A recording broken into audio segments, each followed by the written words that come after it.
With Roy inside. Okay, so welcome everyone to tonight's new session.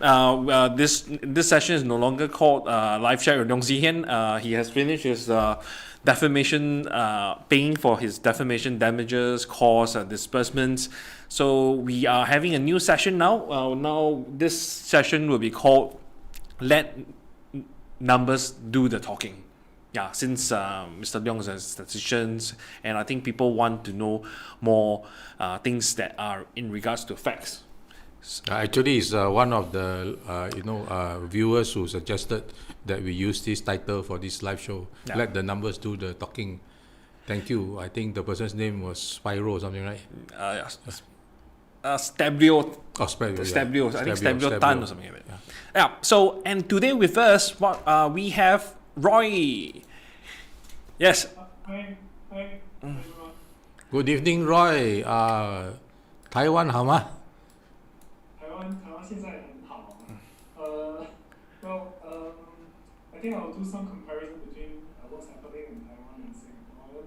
I understand the situation in Singapore is that because there were some measures that were not practiced and very tightly, where people coming into the country were allowed to be tested, and if they were tested negative, they were allowed in, and then there were some failures in terms of how there were people who were tested with antibodies, but then it was assumed that it was a past infection and therefore they were allowed in, but it turned out that they were still infectious and therefore allowed the infection to go into the public. In Taiwan's situation is slightly different. What happened was that everyone is still required to be quarantined quite closely, but then for pilots, there are a separate quarantine measure where they are allowed to be quarantined for 3 days, and then they are tested, I think, before and after their quarantine ends to ensure that they do not carry the virus. But somehow, because one of the pilots was infected with a strain from UK that is more infectious, actually it has a similar infectiousness as the one in Singapore right now. So it managed to get out of the quarantine among the pilots and it went into the public. I think that, but it's different in the sense that not just the government but the general public, we felt that the quarantine measures that the government has is quite strict and quite protective. Taiwan's quarantine measures is in fact one of the most conservative, in the world. But somehow we have done such a good job over the last year or so that Taiwan was not prepared to understand that a virus with higher transmissibility could result in a greater spread of infection. So this is something that Taiwan is coping with now, and they have tried to upscale the number of testing. So I think the next few days or a week will tell whether Taiwan can contain it. Okay. So, but do you think that this was a lapse on the government side? I don't think most Taiwanese believe that this is a lapse on the government side. I don't think they, even though it came from the pilots, the pilots are only required to quarantine for 3 days because they still have to travel, they have to bring exports out of the country. So there is a general understanding among the public that this could continue. Mm-hmm. I think it is difficult to pinpoint the pilots specifically as causing the issue because the current strain that is circulating in Taiwan now is one of higher transmissibility that came from the UK. So even if the pilots might not have broken their quarantine, they might have been accidentally infected if they were in UK or they were in another country where this virus was circulating and they managed to accidentally catch it due to the transmission. On the whole, the government's measures have been quite strict. Aside from the pilots, the government's measures have been quite strict. So people do not think that it is the government's fault here right now. Though I think there needs to be a reflection as to how because Taiwan has so safe. There has been not much local transmission for the last year. So we were so used to it here that we did not recognize that we have to keep up to date to the latest virus, the mutations or the transmissibility of the virus. So Roy, you were saying about the UK variant in Taiwan. So do you have any the Indian variant in Taiwan? I don't think that's there's not that much information on that because we only started having our local transmission about a month ago, and it is still very concentrated among the UK strains. There are a few isolated domestic cases that are of a different strain, but they are not the one that is largely spreading in Taiwan.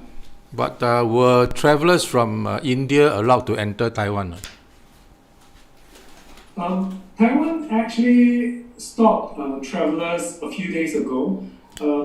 I think the way the Taiwan government looks at how they want to control the people coming into the country is dependent on quite a clear set of guidelines. So even though we had domestic transmission for the last month, most of it was concentrated within families and partners, spouses, so in a confined space. So it was only a few days ago that they realized that there was community spread when they started doing testing among some people who showed symptoms. So that was when they decided that once that they realized that there was community spread within a day or two, they decided to ban on travelers from other countries unless you are a citizen or a resident with a work visa.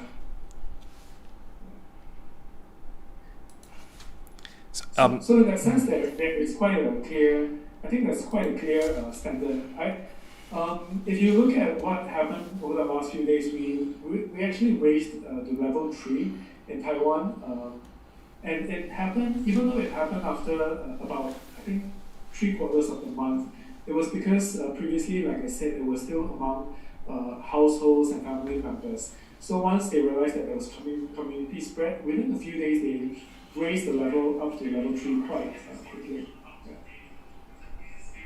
So I think there could be some differentiation between what's happening in Singapore and Taiwan in that sense. I understand that people were a bit unhappy in Singapore that even though community transmission was happening for the last month, but it took quite a while for the level to be raised. That's the sense I get from online, the debates online.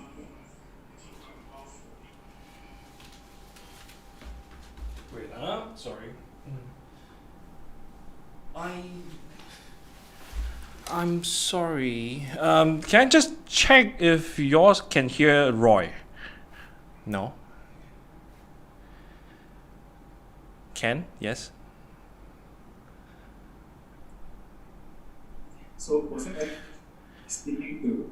Oh no, I can hear, but the volume is a bit low on the side. Okay. Yeah. Okay.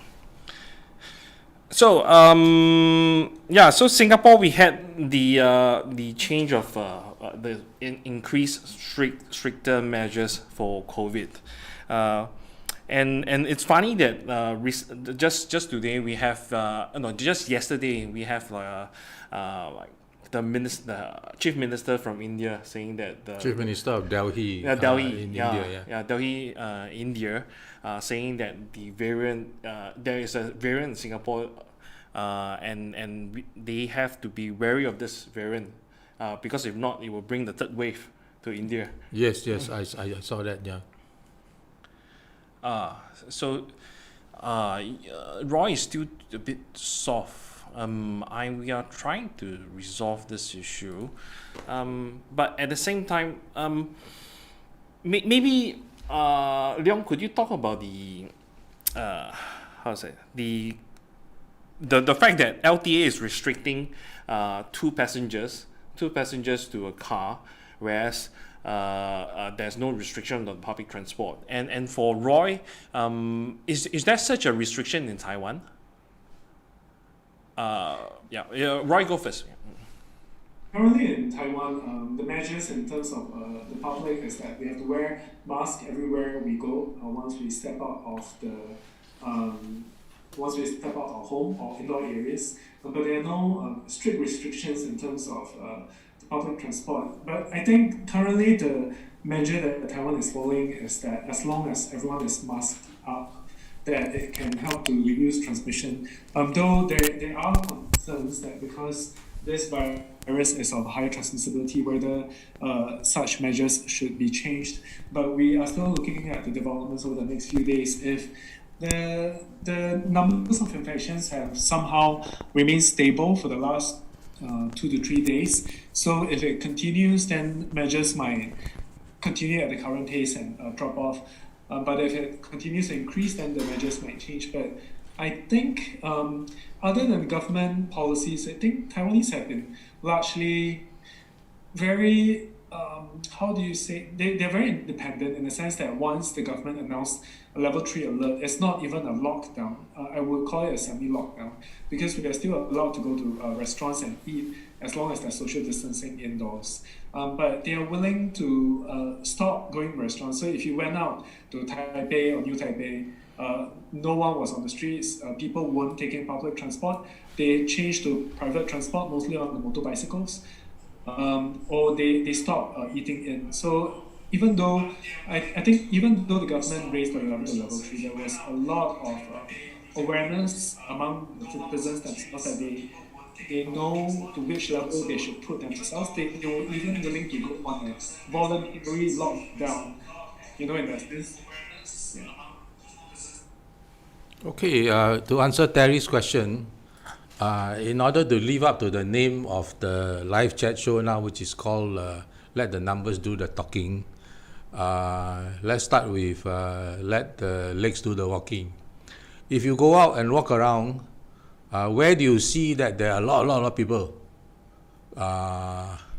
Maybe the people who are now commenting on the chat, you want to guess? Where do you find a lot of people now when you go out? And as you make your guesses or tell us what you've seen, I will tell you what I've seen too.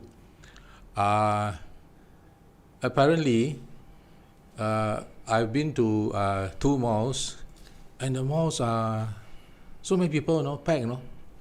I think it's human nature when you have restrictions that say 2 persons can go out, but almost anywhere you can't go except to buy food or go to the supermarket.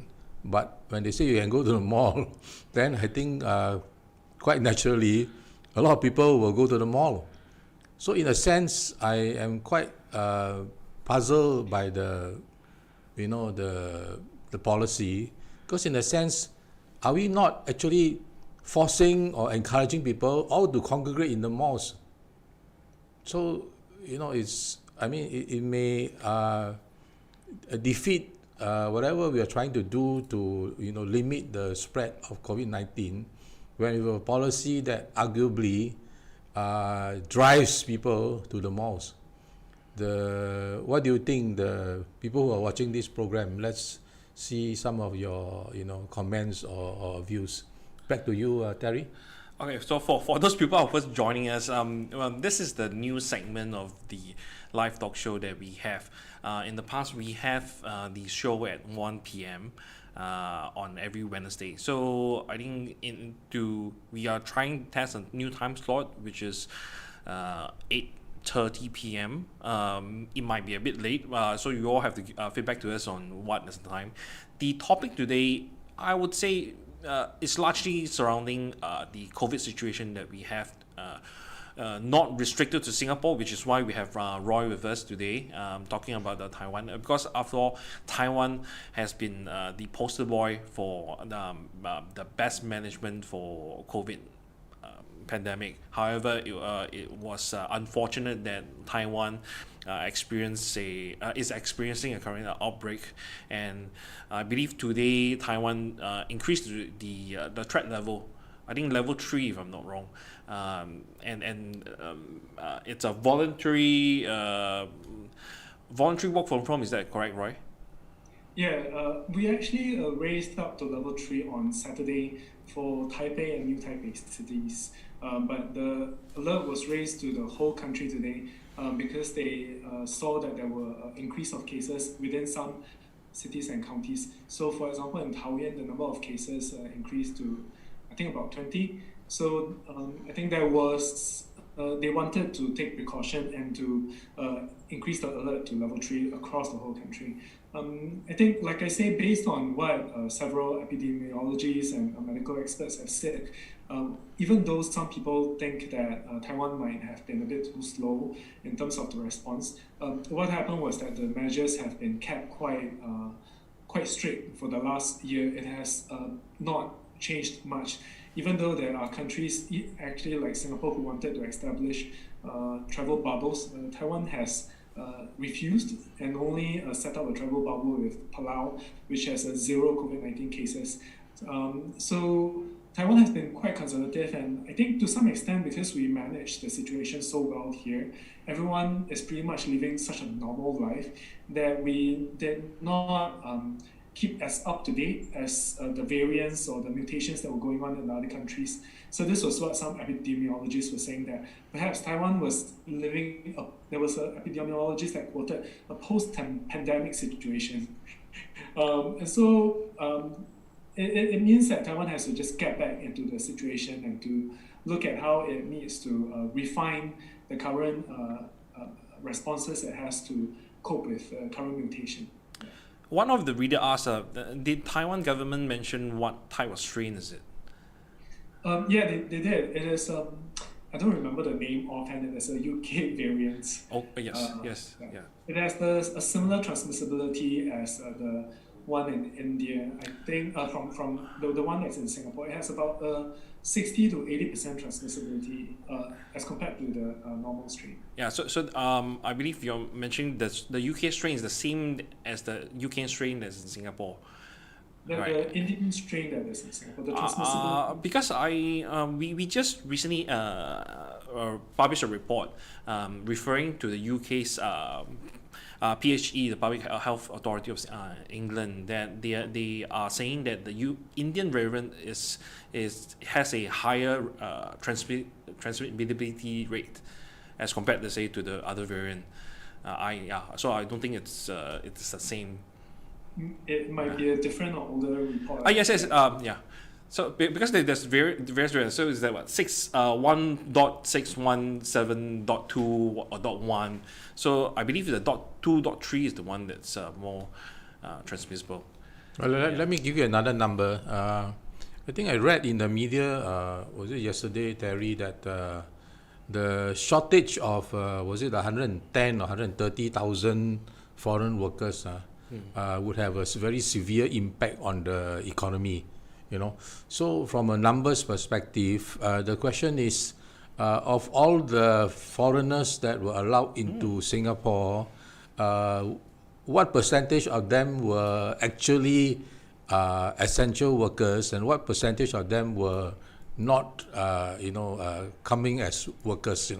And of course, the obvious question is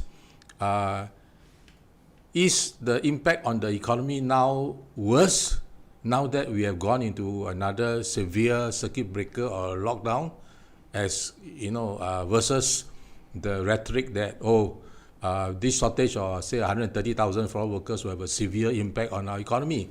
But isn't the impact on our economy even more severe now? So the question goes back to why did we allow foreigners to enter Singapore when they were not essential workers, and how many of these were there? Back to you, Terry. I think I'm also quite concerned that there were several lapses in Singapore in terms of how people who were tested using the rapid testing turned out positive, but then the assumption was that it was a past infection, and the people were not quarantined, and therefore allowed to mix with the public and allow the transmission to continue. So I'm not sure why such lapses were allowed to happen. And I think even like 2 weeks before, when people from India were coming, because it was a high risk region, there were recommendations by certain people that they could perhaps travel to Nepal or another country and then come to Singapore via that route that allowed another opening to come into Singapore. And one of the ministers was saying that as long as they travel to another country, then they took on the risk profile of that particular country. But as apparently it's not quite the case, because the risk from India has also been spread to other countries and also to Singapore. So that was something that the government could have taken more stronger policy measures to deal with. I think on that point, the blind side of the task force was that the source of infection, the cluster, they didn't expect it to form in the airport. So while you could restrict the movement of all this people coming in from like the highly countries with high infection rate, or from a proxy country, so for example, travelers from India going to Nepal and coming over to Singapore, they didn't really consider that the people the staff that were working in the airport could also be infected. And this and I think they're pretty surprised how all this personnel could have been infected, despite them wearing all the PPEs and ensuring that all the premises are being disinfected. And Terry, since you are talking about the airport, I have a question to ask. As we speak now, are flights from India still coming in? Because there are people showing screenshots of Changi Airport where there are still flights from India coming in. I don't know whether it's a fake news or fake screenshot, but I think this is an important question to ask. Are flights from India still coming in as we speak? I believe they are, because... And the question, of course, is, yes. If why are they still coming in as we speak? We are already into the 4th day of the enhanced circuit breaker. Phase 1.5. Now then, Terry, you mentioned the staff, people at the airport. Yes. The question that I have is, were all the staff at the airport tested and vaccinated? Because yes. Now I read that they are testing, some people at the airport or something. So the question is, were all the staff at the airport, tested and vaccinated? Since it's been going on for quite some time. I believe they are. The thing is, right? It comes as a surprise that those who are vaccinated can also still be infected. So it doesn't mean that because you're vaccinated and you will not get the virus. It's just that you still can be affected, but you will not suffer you will suffer little to no side effect from. So Terry, from what you are saying, from what you know, is that all the workers at the airport were already tested? Yes. Oh, okay. Yes. I think if I'm not wrong, they are tested regularly and they're all vaccinated. But the issue here is that it's the same kind of hindsight. The same kind of blindness that the task force had when COVID first struck us. So remember back in the early January, February last year, the task force has the mindset that so long if we take temperature, we will be able to capture all the infection. So that's the mindset. So now coming to today, the mindset, so prior to this circuit breaker, the mindset would be, I have all the people vaccinated, all the frontline people vaccinated. I have all the PPEs in place, the quarantine 14 days, and as what Roy just pointed out, some cases where there's shedding of virus. So it doesn't mean that this person is actively infected, but this is just a sign that this person is recovering from a prior infection. And so long, and once this is in, and once this is being and once this person been, the idea is once this person is being infected once before, this person would not be able to infect again. So there's a lot of assumption in place by the task force, which led to I would summarize as reasons for them to be overconfident that they could open the borders as they did, and so to in their justification, so to ensure that Singapore's economy is not being affected. So Terry, from what you have said, apparently we seem to be kind of like the odd man out, because most developed countries who were doing the same thing as we were, testing and quarantine and all that, weren't opening up as much and as soon as we did. So you got to ask yourself, like you say in decision theory, you always ask yourself, if you think of doing something, look around and see whether other people are doing it or not.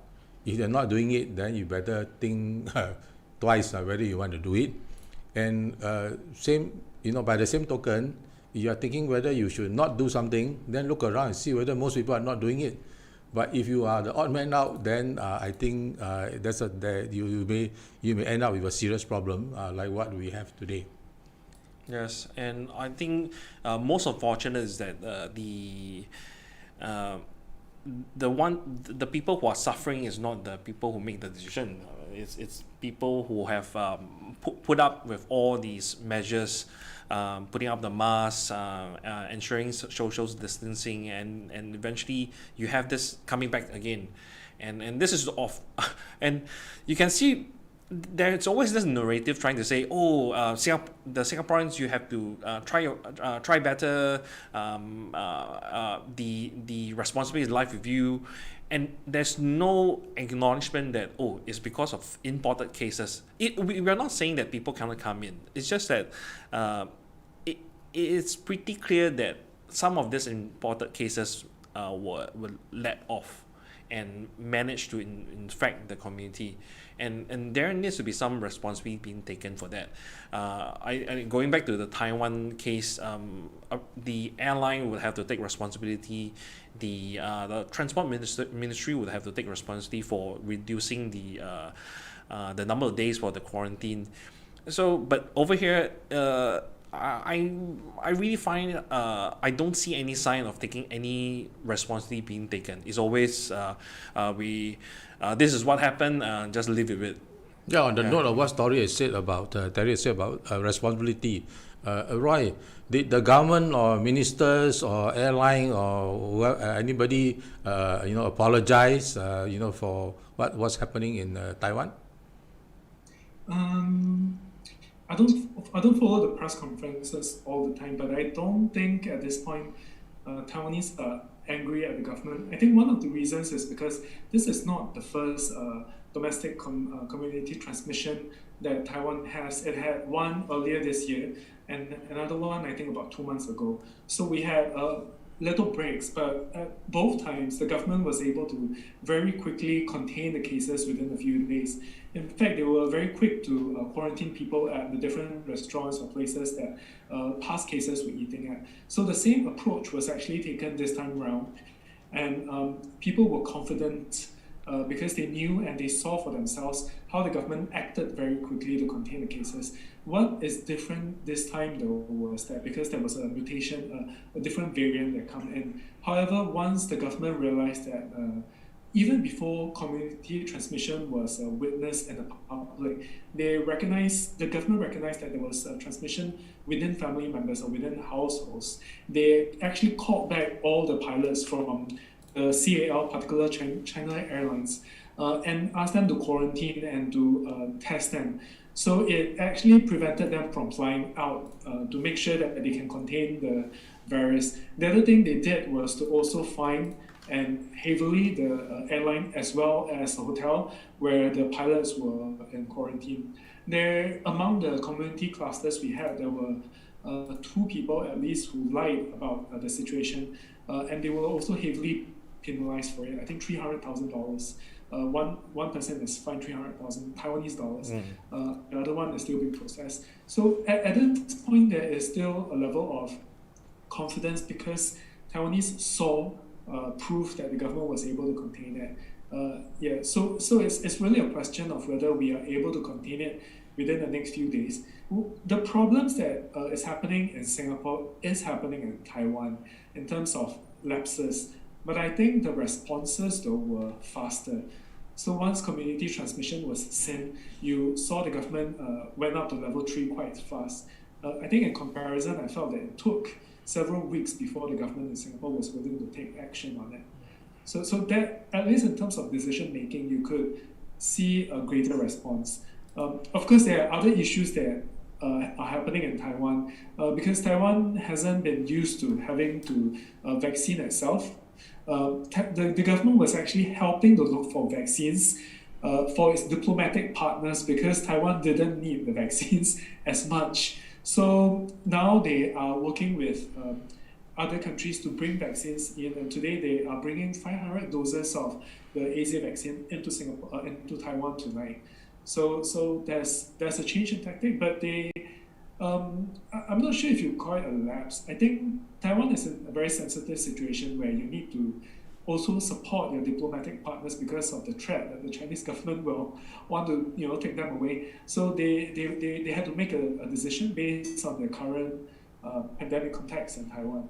And I don't think they made a wrong decision, but they realize that they have to move forward quickly. And thankfully, Taiwan will be developing its own vaccines, and there are 2 vaccines that are already in their final stages, and the first vaccine will roll out by the end of July in Taiwan. So, Roy, are you saying that throughout these 1.5 years, that no one in the government in Taiwan has apologized, for any of this? Because my understanding is the political culture in Taiwan has always been that governments in Taiwan are quite quick to apologize when something goes wrong. No, but the thing is, the outbreak is just recent. No, I'm referring to the whole 1.5 years. But there's no outbreak in the past. You mean nothing went wrong at all with the way COVID-19 was handled in Taiwan over the last 1.5 years? So my question is simple. In the last 1.5 years, has anyone in government apologize for something that went wrong in relation to COVID-19? Because as I understand it, the political culture in Taiwan, and you can help me, to confirm this, is that when something goes wrong, it's quite natural and for the government to apologize. Oh, I mean, it's very natural for them to apologize and even step down or resign. And they have which is unheard of in Singapore, right? Yeah. I'm not sure in particular the COVID-19, but I do remember President Chai apologizing. Could be something in relation to COVID-19. Okay, you are right. You are Singaporean, right? So we are, right? When was the last time you saw someone from the Singapore government apologize to the people? During the 2011 election. Apology to the 2011 election on what? To win the election. Huh? Remember there was one apology that was given. The point I'm trying to make is that in many countries like Taiwan, it is political culture is quite natural, as you have confirmed, that when things go wrong, the government will apologize. But Terry, in Singapore, is like hardly ever happens, I believe no. I think the only time that I heard sorry would be what Roy mentioned, 2011, when I think I think there was a really change of people's mindset, and which spurred the Prime Minister to have said sorry. But anything after that was simply just like Dr. Vivian Balakrishnan accepting that he had somewhat misrepresented the government stance on the use of personal data from the Trace Together token. However, I believe at no point did he say I'm sorry, but he's just saying that I accepted the mistake, but didn't say I'm sorry. But I just like to note there are flights coming in from India, Okay. Yeah, just You're just, looking at the Changi Airport screen now. Changi Okay. Airport screen. So yeah, Yeah. I believe at 7 o'clock there was a flight from Bengaluru, Lulu, via Chennai. And I think the people have to be reminded that while work pass, work permit, all the short-term visits are now no longer. I think from 23rd April onwards. However, Singapore citizens and PRs are still admitted. Yeah. Yeah, I think what a lot of people are complaining is that, you should only allow travelers from India to come if they are Singaporeans, or they are essential workers. But it seems that many of the people that come in are not essential workers. Having said that, Taiwan has actually banned all flights for the last few days. So if people are coming from India, they have to be, or other countries, they have to be citizens or residents with a work visa. Yeah. I understand Taiwan effectively have blocked all flights other than allowing people who are ROC citizens to come in. So the question is, okay, we are still letting the flights come in, but are we still letting non-essential workers like people who are on visit pass to come in? I believe no. No, okay. Yeah, no, I don't think so. Yeah, because the And of course, the important number is how many of those who came in are not essential workers. I believe that statistics is not known. Okay. What we know is from the number of people who are infected, who are diagnosed as infected, and then we have a breakdown. So we had an article on this, which is 4 days prior to the closure of allowing all the short-term visitors on 23rd April. So if you look at the list, the work permit, which is the work permit holders, which is the service industry and the construction industry, it barely made up probably 10%, 20% of the total number of other classification. You're talking about people from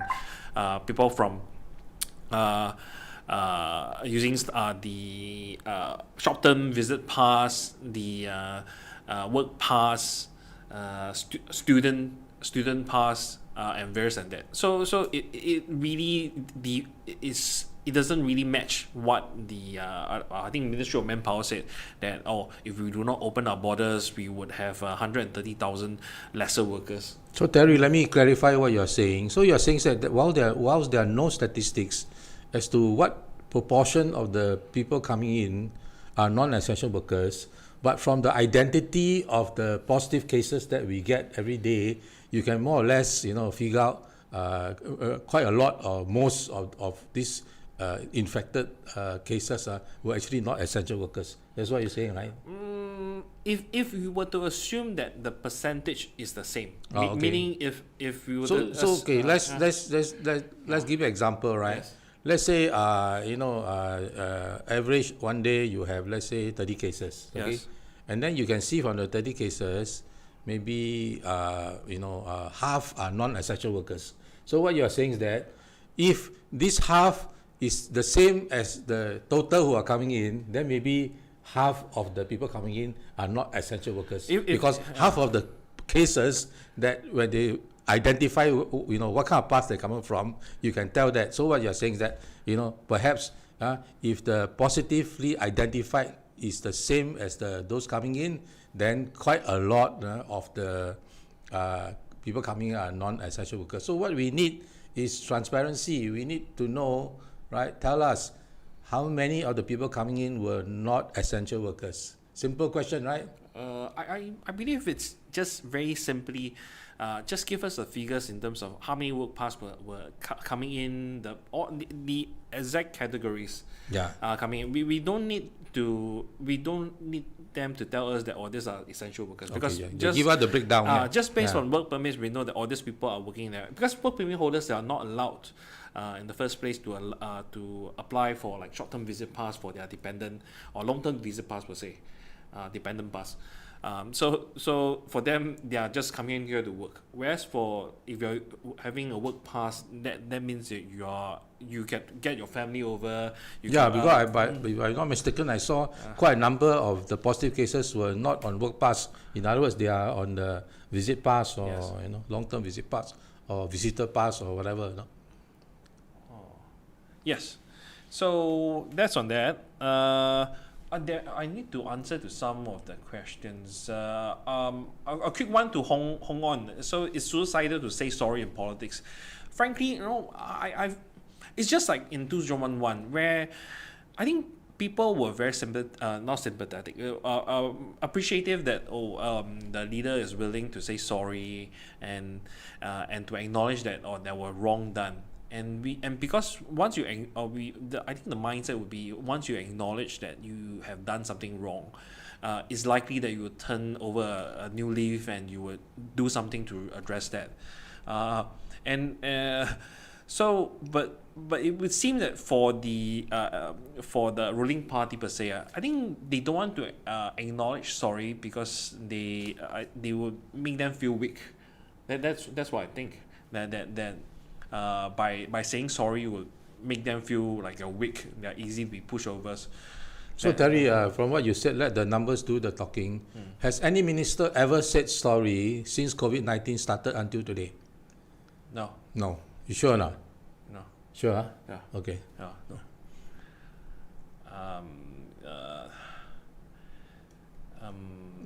Let me make a suggestion. I mean, enough about let the numbers do the talking.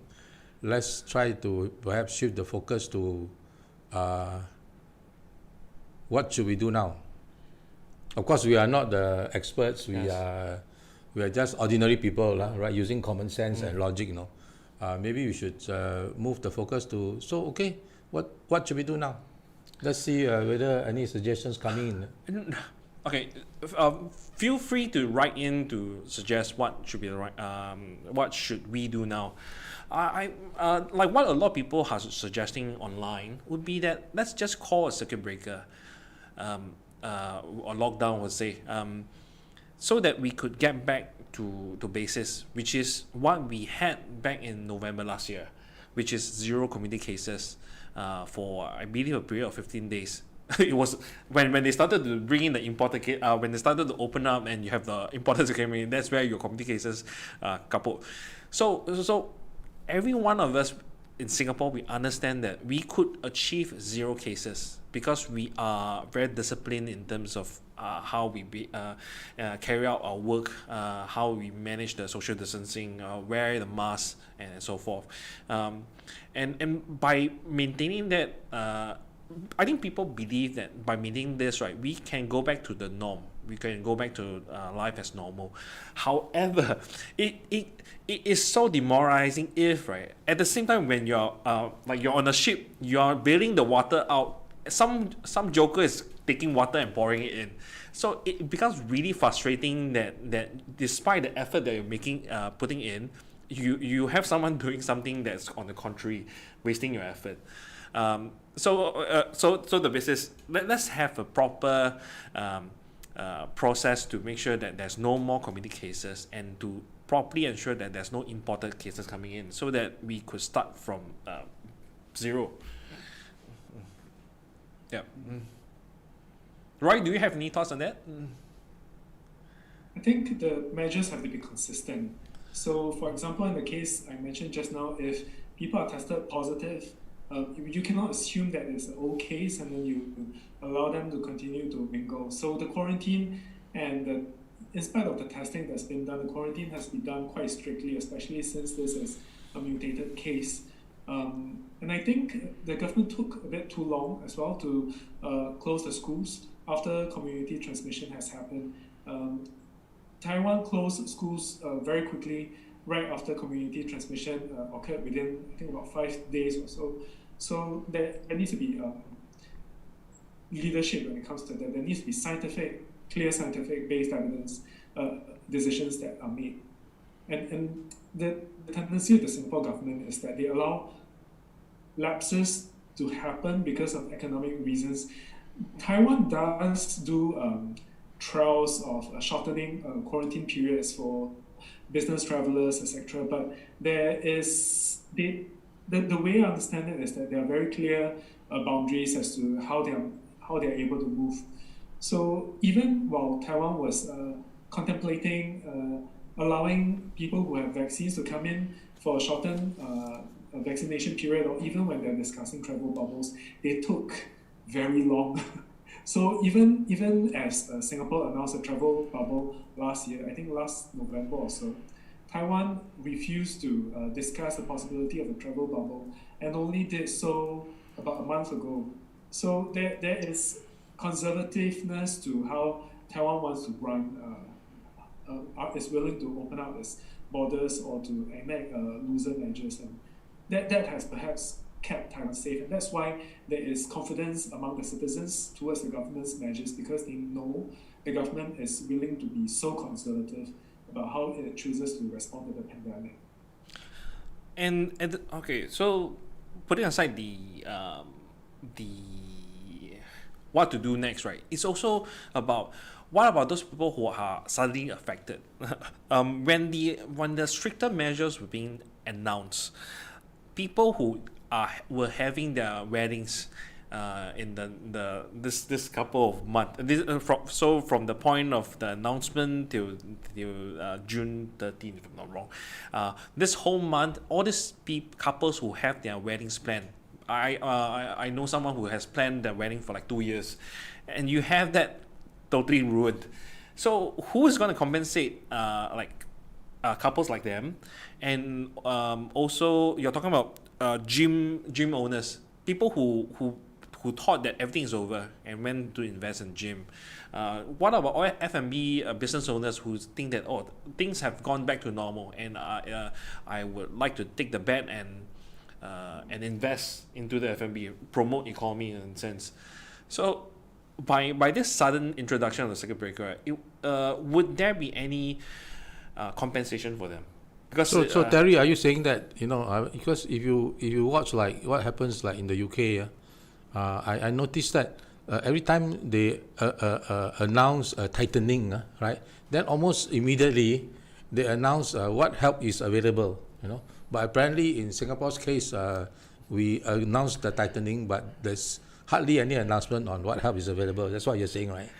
I think it's fine if they were to come out with the announcement and help subsequently, but the government have to put in mind that eventually they would have to come in, and especially those that of immediately, especially the couples. So say if they have the mind to help, they would say, okay, those couples that are affected, approach certain agencies, and we'll help you to find the facilities for the thing. But it appears that what's happening here is, okay, I'm going to just throw this measure. How are you going to resolve it? That's your business.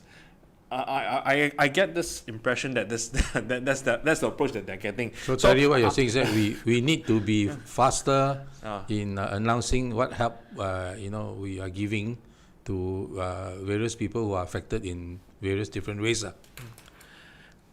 And okay, I just a quick reply to who's this, Noella Wong. So the comment is health minister should not change at this stage of pandemic. I strongly agree. Why is it that the just because Heng Swee Keat say that I will not be the next prime minister, and steps down for a finance minister, and you decide to change the whole cabinet for the purpose of this person, especially the position of a health minister? Why is it that there's a need to change the whole, probably about half the cabinet, so to facilitate the change of an individual? So Terry, you are saying whatever cabinet reshuffle, the one that arguably should never be changed all of a sudden is the health ministry, because that is the one that's on the front line fighting the COVID-19. It's frankly it's because we are still in the midst of a war per se, so you won't want to change a commander who have knowledge of all the past dealings, and you're changing the health minister with another person from the Ministry of Education. If you're telling me that this person is coming from this person is coming from, say, I don't know, MTI, MND, somewhere, MHA maybe, someone that has been in line with this thing for a longer period of time, or in touch, that would make more sense. But So Terry, you are saying that as we seem to be improving and doing better with the way we're handling COVID-19, why change the minister? You're already improving, doing better, right? So as it turned out now, the poor minister, after a few days after his appointment, has to deal with a crisis. And now we can't. And now we are in a situation where the health minister could say, could reasonably say, I have just been appointed, I've taken the responsibility, and if there's any screw up, then that's because. No, but I think to his credit, he didn't say that, lah. Yeah. I'm just saying that okay. a reasonable person could give such a reasonable benefit of the doubt, that because this person has just been. So taken out of the generally position. speaking, I think Terry, what Terry is saying from perhaps from a decision theory perspective is, when you have a problem or a crisis, and you have someone who is dealing with it, the person in charge, and things are getting better, you better think carefully when you want to change the person, because it's like in a war.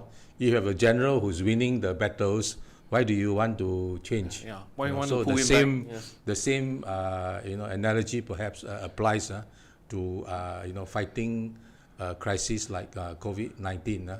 In fact, I have been following the news all the world. Typically, I see the health minister is changed only when the way they handle the COVID-19 is very, very poor, Then they change, right? So you are doing it well, let the guy continue to do a good job, which is already doing. Correct. Well, like they say, hindsight is something that is very difficult to talk about, lah. No, but this is going back to this COVID situation, right? This, when you talk about hindsight, right? The task force. By the way, who's the health minister now? Wong Yi Kong. Okay. Yeah. Oh, if I remember, the health minister now, when he was interviewed by the radio or something, I think he said something along the lines that when he received a phone call to inform him that he will be changed to another ministry, he was surprised and wordless. And I think he also said something like that he hopefully he didn't, along the line something like that, hopefully he didn't hear about it in a press release or something. You remember that, Terry? No. No? Okay. Yes. Okay. So back on the issue about hindsight. When Singapore had its circuit breaker, I think the reason given by the task force is that no one can operate on a benefit of hindsight, where because we are referring to all those imported cases, they was a bit slow when it comes to closing the borders, and also the manner in which they were controlling the masses, because like example, telling the masses that mask is not required only if you're sick, that temperature taking is enough. So long you can have like mass events, so long you have temperature taking. And it was only later they acknowledged that they were a bit blindsided by this, because they used the experience battling SARS, because back then SARS is it's only communicable, as in transmittable, able to be infected when the person has a fever, but different from that, COVID can be infectious even though there's no symptoms. But Terry, from what you said, I understand that the mass events are still allowed, right? Only things the number has been reduced, like. No. It has been reduced, but the thing is now, because we have the ACR test. So as Dr. Paul Tembaya mentioned, Professor Paul Tembaya mentioned, this allows life to go back normal, and this ACR test allows those people with huge viral load, which can be tested through the ACR. Is it ACR? Yeah. This test, ART test. to prevent any possible outbreak. So while they cannot detect, say, someone who has a mild case of COVID, but they can detect those people who stand a high chance of infecting someone else from this event. So I think we also have to consider there's a difference in terms of technical The technology has gotten better. Yeah, Okay. because back then when COVID there's the outbreak last year, it was really fighting a war with no ammunition or weapon. But nowadays we have the tools such as our vaccine, the test kits, able to look at the ART test. Yeah, I think the one of the reader pointed out, casinos still open, Singapore still open. I think this is something that is pretty decision that's pretty questionable, where we can understand if supermarkets are open, food store are open because these are essential services, but to have all this gambling Casinos and Singapore Pools outlets are still open. Cinemas, I believe, is also open. Cinemas are still open. So it's a bit questionable. Why is it that you are still allowing this when you have a silent community of I wouldn't say silent community. It's just that there's unknown number of people that might be infected with COVID, and you are not aware that they exist. Because unless you really have a mass testing, which is not physically possible or viable, so meaning you wouldn't have all these people moving around in the community, and it's best to restrict them from people from traveling, so to ensure that we within this 1 month of I think I put it as 1.5 phase 1.5 circuit breaker, we would be able to reduce community cases to zero. From what you said, Terry, I think a suggestion. It may be interesting if somebody could do a poll to ask whether the Singaporeans think that the casinos should remain open and the Singapore Pools, betting outlets should remain open. Roy, what's your think? Actually, cinemas in Taipei and New Taipei have closed. In fact, public areas which are non-essential have also been closed. So I actually haven't been following the situation in Singapore as much, and I'm surprised that they're still open when the measures should actually be stricter under the current 1.5 circuit breaker. But previously I was tracking Singapore's and Taiwan's response towards COVID-19 earlier last year, and I think what I see is a pattern of chronic delay in the government and the Singapore government's management of... I'm sorry, Roy, did you say chronic delay? Yeah. Okay. So for example, mask queues, it took 2 months before the government decided to actually use mask queues. To be fair, in Taiwan, during the earlier stages, the government also said that it's not necessary to use mask queues because at that time they had to make sure that they had enough stock. They had to plan to develop how to get the number of mask production up. And within a week or so, they came up with a plan to tell Taiwanese how they're going to move the number of mask production up to, I think, 4 million pieces or so today. Actually, 40 million pieces. So let me clarify this, Roy. So what you're saying is that initially in Taiwan, they did not say that you must wear masks, but then they explained that because there weren't enough masks.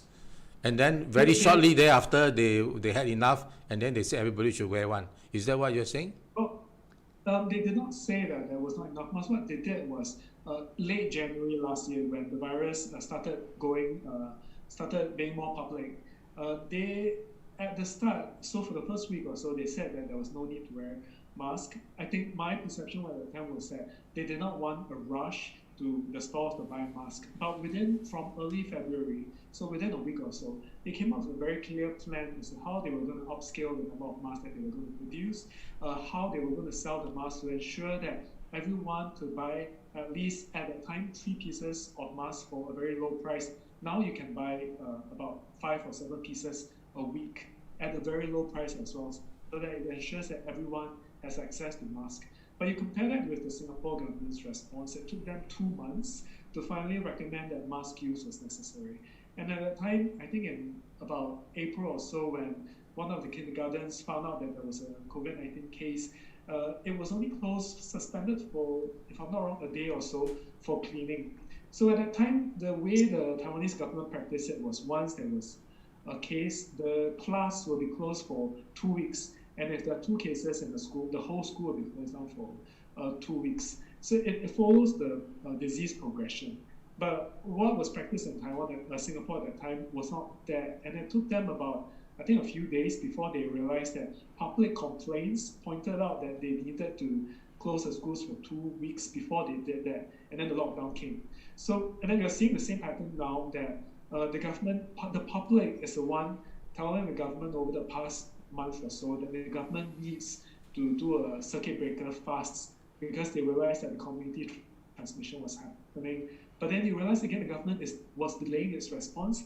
Taiwanese Singaporeans said, the economy is important, we need workers, we need construction, or that the risk profile of different countries are different and therefore it's okay for them to travel to a third country before coming to Singapore. All these become lapses of judgment which the government could have corrected and acted fast enough.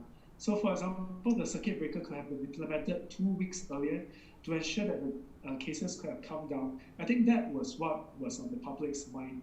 And I think if the government's priority is not economic, but health-based, and in Taiwan, the board that's on the committee making the decisions as to whether the health measures that Taiwan needs to take during this COVID-19 responses, most of them are medically trained doctors, dentists, medical experts. And there are people from the other ministries, but they represent what the other ministries have to do in their various areas, but most of them are health experts.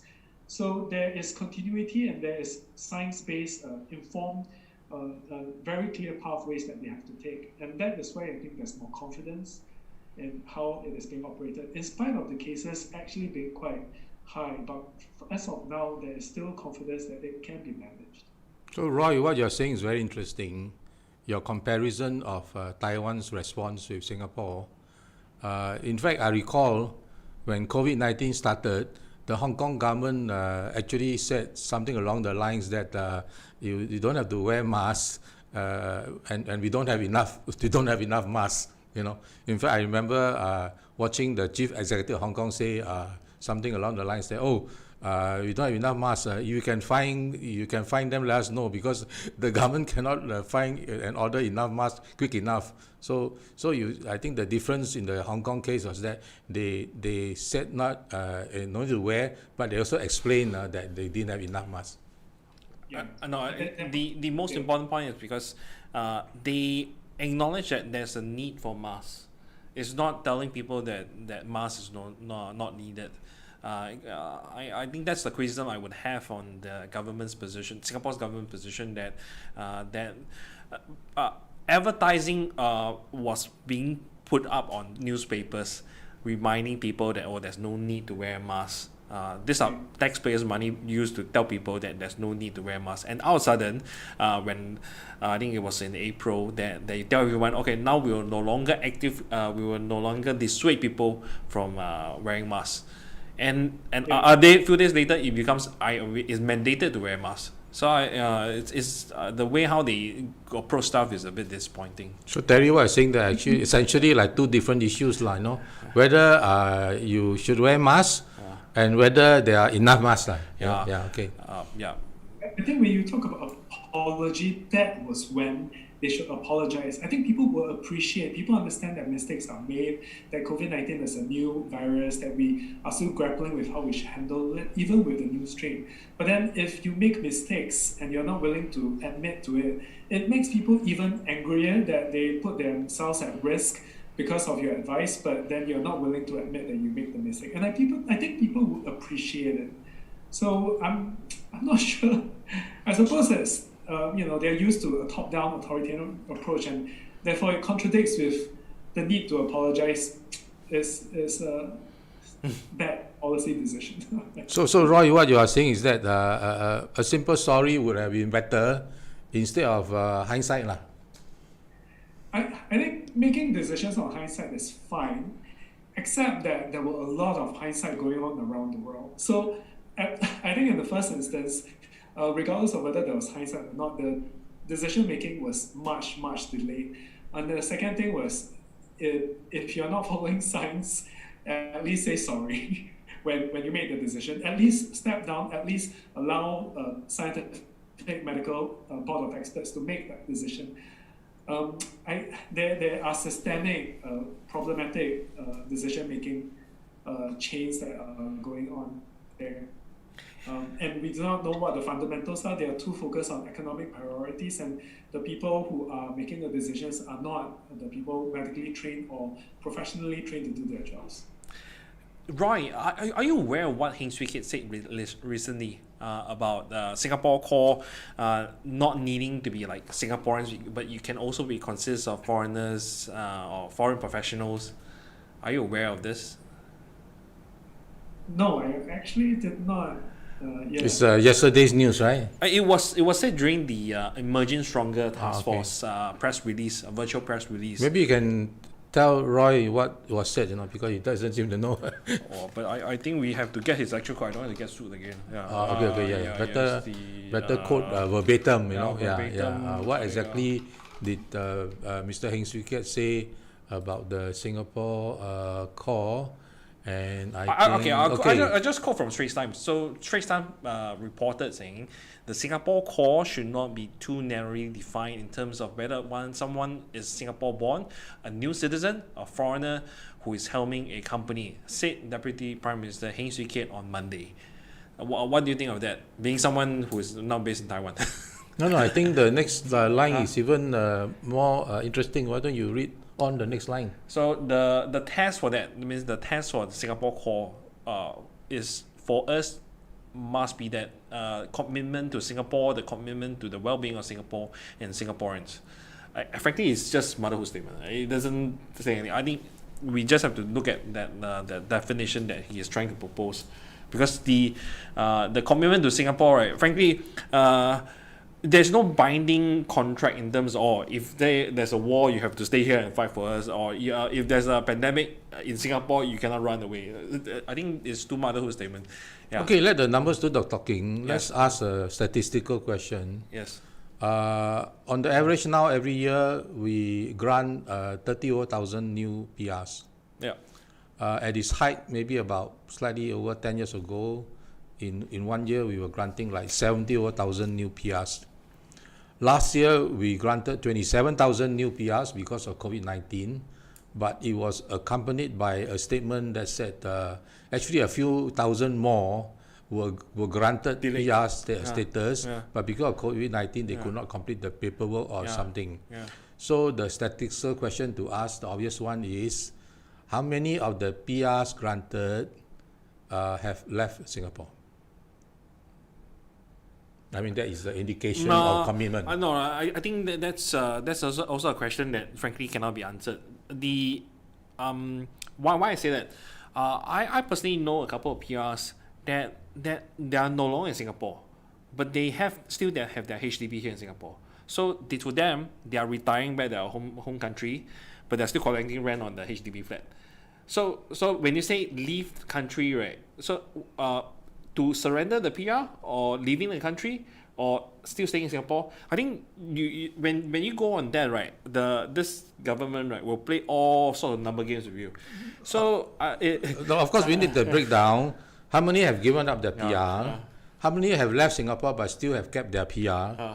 We need the breakdown because I think these statistics will give us some context to look at this statement of what is a commitment to Singapore, to be considered as a Singaporean core. I mean, how do you measure commitment? Very difficult, right? But of course, one way to measure is the guy has he given up his PR? Has he left but has still kept his PR? I mean, these are numbers that, I mean, statistics are statistics. So why not just tell us? I mean, we don't have to debate on. There's no reason to tell you. What's the point of asking? I mean, just give us the numbers. Let the numbers do the talking. Okay. I think. Okay, right, please go ahead. The question for me is the basis of why Heng Swee Keat has to make that statement, and there has been a general trend in the last few months and actually over the last few years where the government feels that it has to defend its foreign worker policy. And one of the reasons why it feels that it has to defend is because Singaporeans feel that their wages and their jobs are not being protected. So they feel that they're not paying a high enough minimum wage, or that they are not protected from being fired unfairly and being replaced. So that's the key question. And if we can ensure that workers are paid adequate wages and that they are not unfairly fired, and that there just means that unemployment is unfair unemployment is addressed, Singaporeans will be understanding and persuaded that they know that the situation is fair to them, and that they know that then the situation will protect other workers as well. But the question is, Singaporeans are not even protected at the very base now. There's no minimum wage, no unemployment benefits, and it's actually quite easy to fire a Singaporean worker as compared to workers in other countries. Even in Taiwan, there's unemployment benefits. So when we are not, so that's the first level. And I think the second level is we are just importing workers on the basis that we are operating on a cheap labor mode of operation. But we should not be thinking that Singapore is an advanced economy that's moving towards a high value situation. So how should we look at ensuring that workers can be more efficient? How can we ensure that they're more productive, paid higher wages, more empowered to make decisions, and to partake in that process to enhance the efficiency of the company? This is the kind of conversation that is not happening. And so it's a constant process of just bringing cheap labor. I was reading actually another poster that pointed out in Australia it is actually possible to hire fewer numbers of construction workers at even higher wages to build buildings at a similar rate for a particular building. So that is possible. So why don't we look at whether we need to moderate how we keep building infrastructure for the sake of it? How do we need to look at how we need to have a balance? And that's the kind of conversation that's not happening. And when Singaporean workers at the very base have their wages and their job protections being sacrificed, then there is a question, they have to direct their anger somewhere.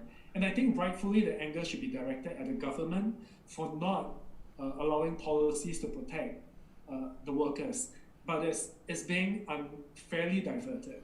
So if you look at Singapore, say 20, 30, 40, even in the 1980s and 1990s, we had foreign workers, but were we angry? We were not, because we knew that at that point in time, the economic situation was growing and Singaporeans were benefiting from it. And even the migrant worker population at that time was still quite high, but that did not create that anger. If you look at Switzerland, for example, the migrant worker population is very high as well. But minimum wage, workers are paid a minimum of 5,000 Singapore dollars. And the workers that they hire, they need to fit very clear skill requirement. Just because you are a spouse married to a Swiss doesn't mean you get automatic right to a job. And if you look at Finland, because it's also very equal in terms of wage distribution and the wages they're paid, foreigners can also partake in the election, and it's accepted that they are part of the decision making in the country because they live there. So you see different stages of acceptance because when people are treated on an equal basis, then they are willing to extend that. They are willing to understand. Okay, wait. Let me just, Roy, you have made very interesting observations on our foreign labor policy and immigration policy. Let me try to put some numbers to what you have said. Now, these numbers are estimates. They are based on the latest publicly available information that we can use to try to derive the estimates. An estimated 43% of the workforce now is non-Singaporean, and an estimated 37% of the population is non-Singaporean. Yes, Terry, sorry. You were about to say something. Oh, yes.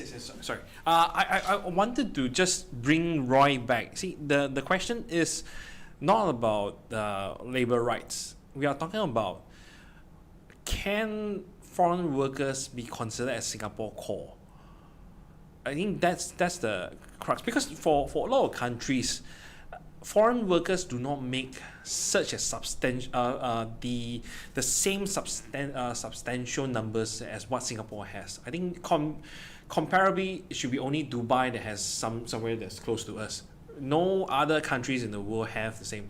So in other countries, right, if you say that, okay, Singapore, if so and so countries core makes up of foreigners, right, frankly people would not actually blink an eye, because you plus foreigners or not actually frankly makes no difference. But Singapore wise, you have 40%. Is it 40% labor? Non-Singaporean Not with the workforce estimated now 43%. okay, so we take it 40%. So you have 40% making up your Singapore core. Then something is wrong, and not to mention how much of this 40% is we are not trying to say be classist, but how many of this 40% you are talking about the PMET's job?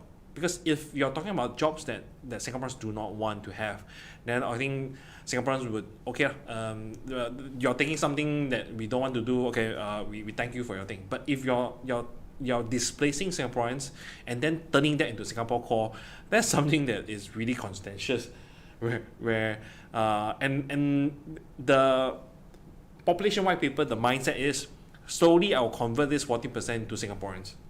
Yeah, let me put the numbers to what Terry has just said about PMET jobs. Now, for a long time, regularly people were asking, what percentage of the PMET jobs have gone to non-Singaporeans? Of course, over the years, nothing. But last year, in September, the figure finally came out. And it was about 38% of the PMET jobs were non-Singaporeans. That's September last year, the number was given. Right, anything to add on that? On the point of Singapore, right. I mean, in Taiwan, what percentage of the workforce, roughly is non-Taiwanese? It's actually a very small percentage. I don't remember offhand, but I think we have about 1 million migrant workers and about 200,000 foreign workers, as compared to a population of 23.5 million in Taiwan. Yeah, but I think in terms of whether we're talking about the Singapore core or not, I think the conversation to me though is why the conversation of Singapore core comes up. So if you want to talk about, if the government wants to talk about a Singapore core, what does that mean? Do we want to protect them? Do we want to ensure that they have equal wages, that they have equal rights? Because that's what we are essentially talking about. I mean, that to me is what that should be. So if you're not willing to protect workers or protect people with adequate wages, adequate social protection, why do you bring up the idea of the core? If the Singapore core is brought up just to sell the concept to people, to try to let them believe that the government cares so that they will support the government, then that is selfish. So for me, if the government really cares about a Singapore core, what they need to do is to ensure that there is adequate wages, adequate social protection, minimum protection that needs to be given to Singaporeans. And if you do that, I don't think there's even a need to talk about a Singapore core, because as a Singaporean, I will know that my wages are protected, that I know that if I need to go to healthcare or education, I can receive it at affordable rates because I know I'm protected. I think that is what should be meant by the Singapore core. And so if we want to deal with the issue, we should actually be advocating to the government, actually like what Leong has been doing, to talk about wages, to talk about social protection. That should be what we should really focus on, asking the government to focus on, to give us clear-cut policies as to what you mean by the Singapore core, to ensure that we are really protected citizens or workers who are here. Roy, let me just clarify. You cited some numbers for the population in Taiwan, and you also cited some numbers for your estimate of the non-Taiwanese workers in Taiwan. So clearly, I think from the numbers, I did a quick calculation. Less than 10% of the workforce in Taiwan is non-Taiwanese, correct? And let me ask you the next question. roughly what percentage of the Taiwanese population are non-Taiwanese? It would. Taiwan has. It would be a very low percentage. I don't actually remember offhand. Less than 10% as well, like the workforce? Yeah, very low. Yeah. Maybe even less than 5? I don't remember offhand. Okay, okay. Thank you, Roy, thanks. Sorry, I'm trying to put the number, because you speak very fast, then all numbers, then I try to become calculator and, put it in the percentage terms. I I can think. try to look the number for you, but yeah. No worries. offhand not. Roy, could you just someone asked, someone in the audience asked, is there wage protection in Taiwan? There is minimum wage protection in Taiwan. In fact, minimum wage is $24,000. I think that's about 1,200 or so. And it is actually similar to what a cleaner under the progressive wage model earns. I think a cleaner earns about $1,240 or so. So the funny thing is Singapore actually has a cost of living that is on average twice as high as Taiwan, based on some estimates. Not just food. I mean, if you look at it on average. So when Singapore's progressive wage model only pays about a similar amount as a minimum wage in Taiwan, then it creates a question as to whether workers under the progressive wage model is actually paid adequate wages. Some more, Josephine Teo has said that Singapore is pro-worker, and she pointed out the progressive wage model as an example, and Tarman has said that the progressive wage model is better than the minimum wage, but clearly it is not. It's not paying adequate. And the thing is, in Taiwan, minimum wage is already considered not adequate enough. People are advocating for higher wages.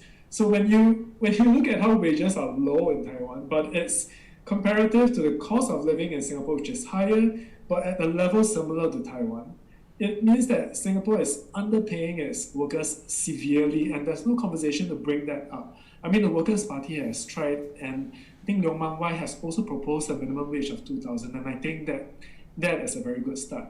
But the PAP is not willing to take it up, because it's of its pro-worker agenda.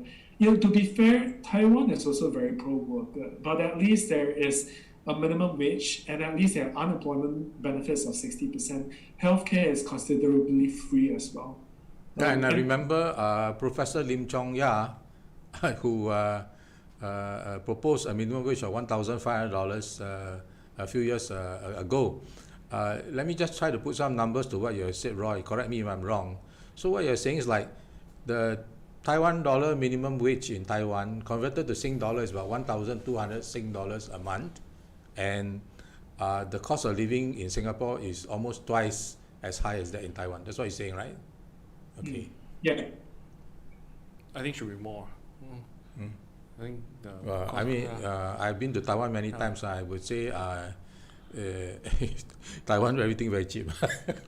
I know we have to consider the wage as well. Yeah. If I'm not, the wage is about 20,000, 21,000.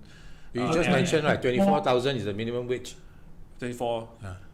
Oh, the increase. Okay, can. I just like to point out it's really saddening, right, that Singapore prides itself as a country with international standard education, but a lot of Singaporeans are now being forced to take up jobs in gig industries, whether is it food delivery, whether is it private hires, because why? These are jobs that can pay a decent living wage. No, not to mention, if you work hard enough, you could get a really sizable wage. You compare that to, say, a person working in a factory with the same hours. This person will likely only get 1,600, 1,700, and that's before CPF deduction. After CPF deduction, you're talking about 1,000, 1,200. How would one be able to fend for one's family if that's the case? So it makes sense. It makes perfect sense to go into gig industry and then make full use of the time, and not to mention the freedom in terms of not being bounded to leave.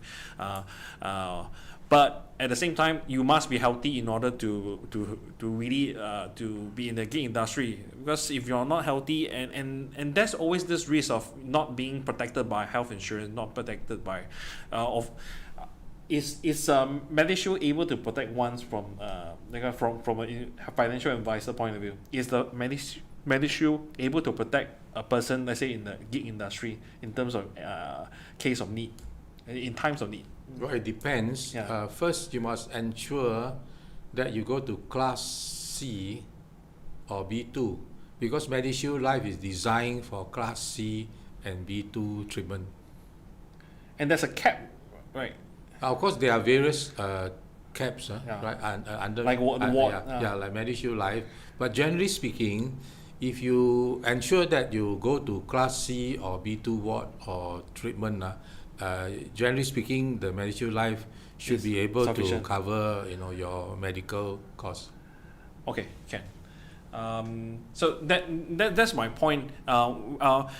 It's very weird that Singapore, as a first world country or kind of first world developed country, having people to really deviate towards a gig industry kind of status in order to ensure one to be able to earn enough, and for that's on a personal point of view, but on a country's scale, right? Going back to the Singapore core.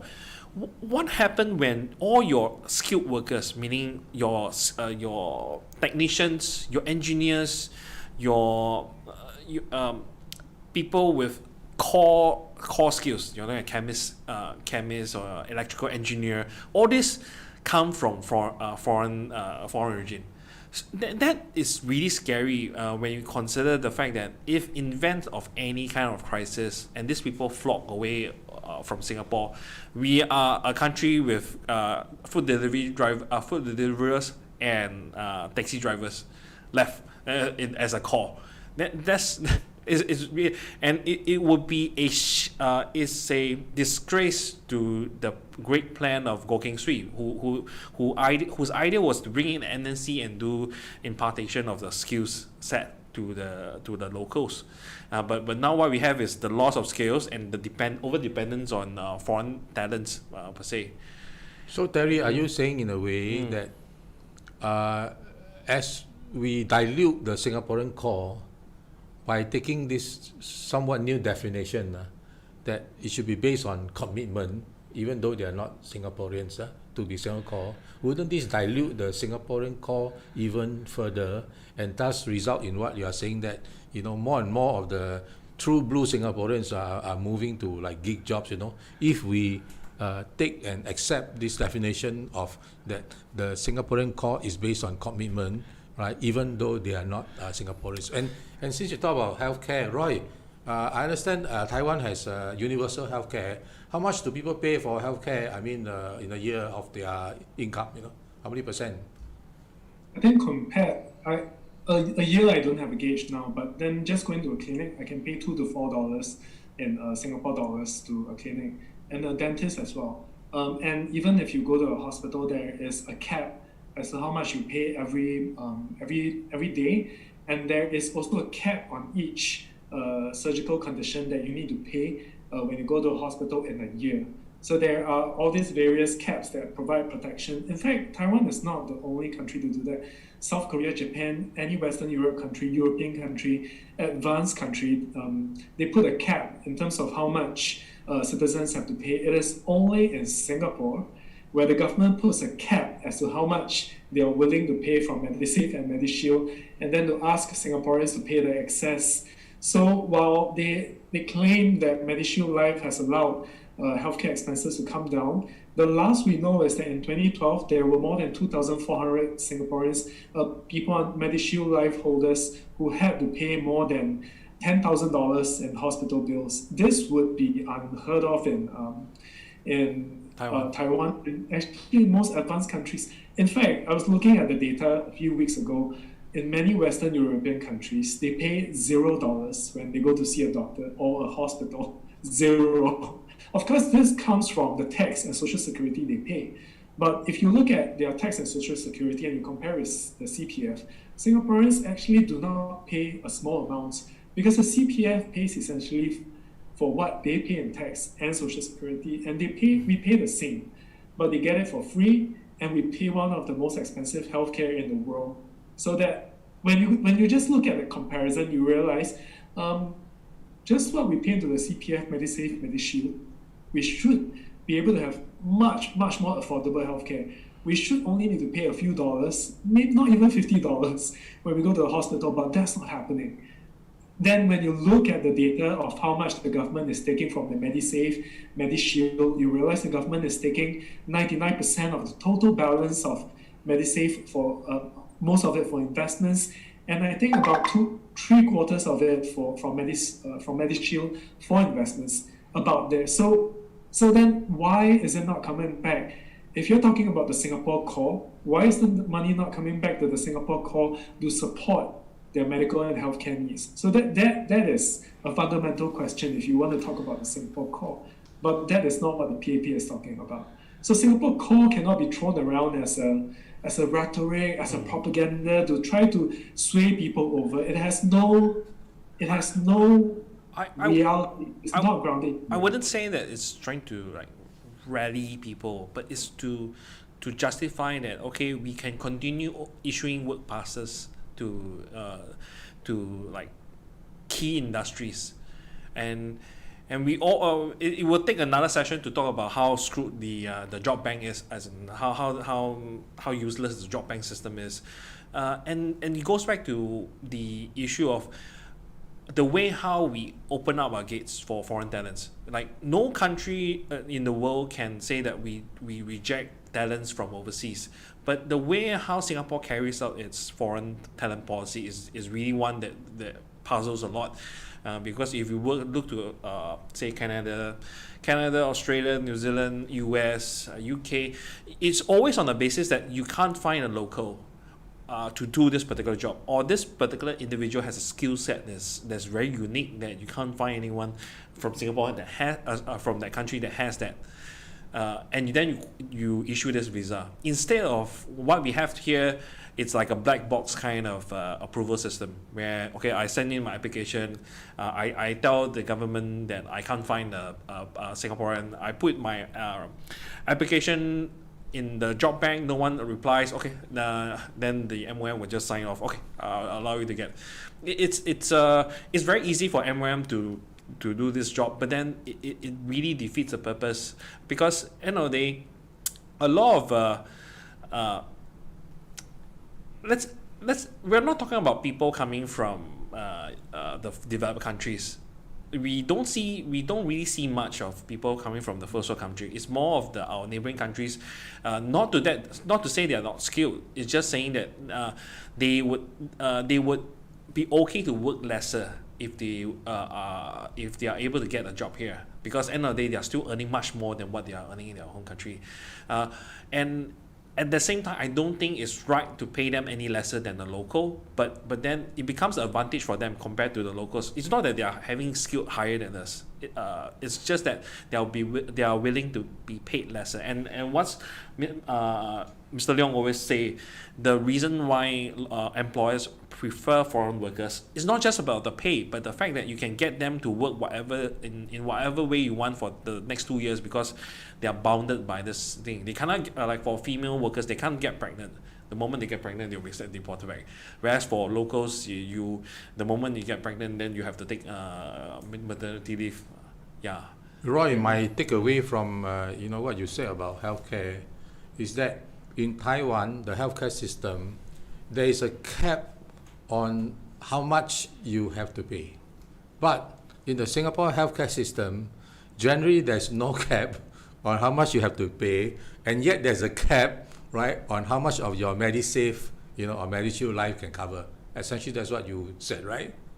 Okay. In fact, if you have catastrophic illnesses, it's free. So you get covered for the rest of your life. And health insurance, you pay one health insurance and it pays for it. So how much health insurance, how much are you paying for health insurance in a year? Roughly what percent of your income? Health insurance is about 5% of the total wage, but the worker only pays about 30%. So I only pay about 1 point something percent of Okay, my so you're wage. saying 5% is the total, but the worker pays 2% and the employer pays 3% of the total of the 5%, right? More or the less. worker, government pays the 70% and the worker pays 30%. Yeah, 70% of the 5% and 30% of the 5%, right? yeah. Okay, and follow up on Terry's question, how easy or how difficult it is for a foreigner to get a work visa to work in Taiwan? Can, like in Singapore, can a tourist go to Taiwan and then apply for a job and then stay when they get one? There is no formal policy, but then the ministry will still evaluate based on whether there's a need basis. Because it's actually not easy for foreigners to just come in and get a job. There are, of course, cultural difficulties as well, language difficulties. But my understanding is that it is still quite strict. Okay, I just want to we have I think 1.5 hours, right? Yeah. Or so. I just want to address some of the points that the readers point in. So I don't know how to pronounce his name, but I just refer to Yong. Yong is a Singaporean who's living in Sweden. So he mentioned that the tax they pay in Sweden is marginally higher than Singapore. However, the Swedish benefits far outweigh the taxes paid, especially if you have kids. In particular, the healthcare is fully covered in the Swedish system, unlike Singapore. So that would be quite similar to what you have in Taiwan. I believe also in Australia. So Singaporeans always have this very weird mindset that Singapore have low tax. Would you ever have this thought of paying the like 40% of your tax or 50% of your tax? Wow, that was crazy. But they don't realize one thing is that the moment you pay 50% of tax, right, you don't have to save for the other rainy day funds, because a lot of people, although you pay little tax, but you save hordes of money in your bank because why? You're afraid that you suddenly someone get cancer, someone of your close one needs some money to pass by. You're saving for your kids' education. You're saving for your retirement. Frankly, with the tax that you'll be paying, let's say 40%, right? Then all those concerns that you have are all paid for. So meaning, whatever that's left of the paying tax, right, you can just spend. And to put what Terry has just said in perspective, if I may end today's live chat by saying that from a cash flow perspective, the government may not be spending any money on CPF, HDB, and healthcare. Yes. Let the numbers do the talking. Yes. Good night. Okay, Roy, I'll let you have the closing. Do you have anything to say about that? Just to add on to the point that the person made, Sweden actually pays one of the highest taxes in the advanced countries. The 50% or so is one of the highest. On average, it's about 30 to 40%. And this is what Singaporeans are paying. In fact, the other thing is, the Singaporeans like to say that tax is low, but I think the issue is because the government likes to tell Singaporeans that tax is low. And this tax is low has been used as propaganda to try to let people know that is why you shouldn't ask for more social benefits, because tax is low. But we draw the distinction, the government draws the distinction between CPF and tax, when in reality, that's not how it's done in other parts of the world. It's looked at it as a lump sum where payment for social protection comes from both tax and social protection.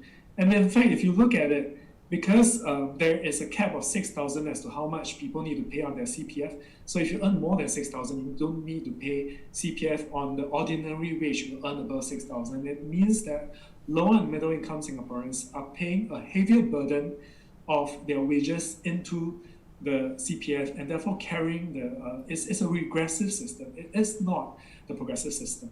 And to add to Leong, Singapore, when you compare it to other countries with a GDP per capita of more than $40,000, we actually earn the lowest wages in terms of minimum wage, in terms of what wages under the progressive wage model, in terms of median wage as well. So, and on top of that, we pay, on top of the lowest wages we earn, we pay one of the highest social contribution for elderly, actually the highest social contribution for old age. And yet we do not get the coverage back. We pay another amount out of pocket, which based on some calculations would be a double count. And like you say, if we are able to earn higher wages equivalent to the cost of living in Singapore, and if we pay, whatever we pay to CPF is used to pay for social protection, we have that excess amount of money plus additional wages, we would be able to use it to pay for housing as well as other necessities. And Singaporeans wouldn't have to be living in, for low income Singaporeans, they wouldn't have to be living in poverty. And that's what they are facing. And this is happening because the situation in Singapore is simply lopsided. And we are therefore talking about the Singapore Core, talking about how we need more foreigners, cheap labor, because the system in Singapore is lopsided because of the over focus on a low cost, low labor approach, which Singapore should abandon several decades ago. Precisely, Roy. Let's focus on the cash flows. Look at the cash flows. Do the inflows exceed the outflows every year for CPF, HDB, and healthcare? I think, like the COVID situation, I think let's just hope everything is not too late. Yes. Once again, thank you everyone for joining us for today's live chat. I hope today's topic has been on point, not too deviating from what we want to actually discuss. We would see whether next week we can still get Roy with us at 8 p.m. 8:30 p.m. Sorry, 8:30 p.m. Next week. But if it doesn't, we will see whether we can get other guests to join us here. So thank you everyone, and have a nice evening. Thank you. Good night. Good night. Bye bye. Yeah.